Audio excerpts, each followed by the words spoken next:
6 similar bulbs are connected as shown in the figure with a DC source of EMF E and zero internal resistance.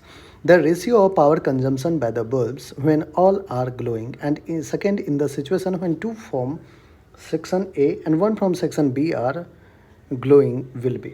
बच्चों ध्यान से देखिए, ए और B सारे similar bulb हैं, तो अगर इसका रेजिस्टेंस आर, इसका भी रेजिस्टेंस आर, इसका भी रेजिस्टेंस आर, ये भी आर, ये भी आर और ये भी आर, और एक इसको सप्लाई ई से कनेक्ट किया गया है।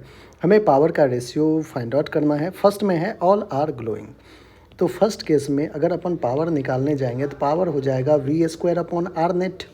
वी है ई, तो E square upon R net. अब आर नेट के लिए बच्चों देखिए, ये आर और ये आर एक साथ कनेक्टेड है, एक साथ कनेक्टेड है, पैरेलल में है, और ये तीनों आर रेजिस्टेंस पैरेलल में। तो जब equal n times equal resistance parallel में कनेक्टेड हो तो उसको r डिवाइडेड बाय n करते हैं। यहाँ पे कितने हैं 3, तो r बाय 3। सिमिलरली फिर से एक और r बाय 3 आपका यहाँ कनेक्टेड है। अगर इसके क्रॉस अपन देखें तो r by 3 plus r by 3 series में है इसलिए ऐड हो जाएगा, तो r नेट जो आएगा वो r by 3 plus r by 3 that is 2r by 3 आ रहा है। तो जो r नेट अपन लिखेंगे बच्चों, r नेट क्या आ गया हमारे पास, this is r net first case का 2r divided by 3 that is 3e square upon 2r। ये हमारा फर्स्ट केस का, इसको मैं P1 कह देता हूँ, तो पावर 1 आ चुका है, ठीक है। 3e स्क्वायर अपॉन 2r, ये हमारा पावर 1 आ गया। सेकेंड केस में बच्चों पावर P2 लेना है। सेकेंड केस में कुछ बल्ब को कह रहा है ग्लो कर रहा है, कुछ नहीं कर रहा है। In the situation when two from section A, section A हमारा ये रहा बच्चों, सेक्शन बी ये है, सेक्शन ए से सिर्फ 2 ग्लो कर रहा है।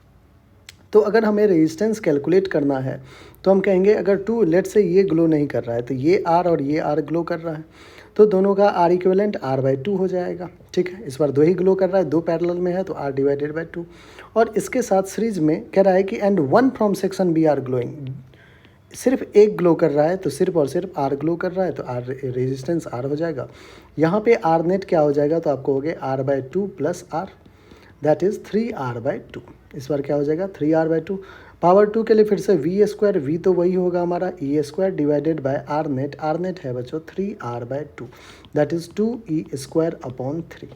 हमें दोनों का रेशियो चाहिए P1 by P2, P1 upon P2 चाहिए। P1 क्या है 3e square upon 2r and P2 क्या है 2e स्क्वायर अपॉन 3। देखिए 3 सबसे पहले जो कैंसिल आउट हो रहा है उस टर्म को कैंसिल करते हैं, जैसे कि आपको हो गया कि सर ई स्क्वायर ने ई स्क्वायर को कैंसिल किया। एक सेकेंड बच्चों, यहाँ पे आर भी है, यहाँ आर भी है, आर ने आर को भी कैंसिल किया, तो 3 ऊपर जाएगा, 3 इंटू 3, एक 3 पहले था, 3 3 जा 9 डिवाइडेड बाई 2 और 2 4, तो 9 डिवाइडेड बाई 4। रिक्वायर्ड रेशियो क्या है बच्चों 9:4 का, जो रिक्वायर्ड रेशियो है वो है 9:4। अब 9:4 हमारा कौन सा ऑप्शन है, ए ही हमारा बिल्कुल करेक्ट।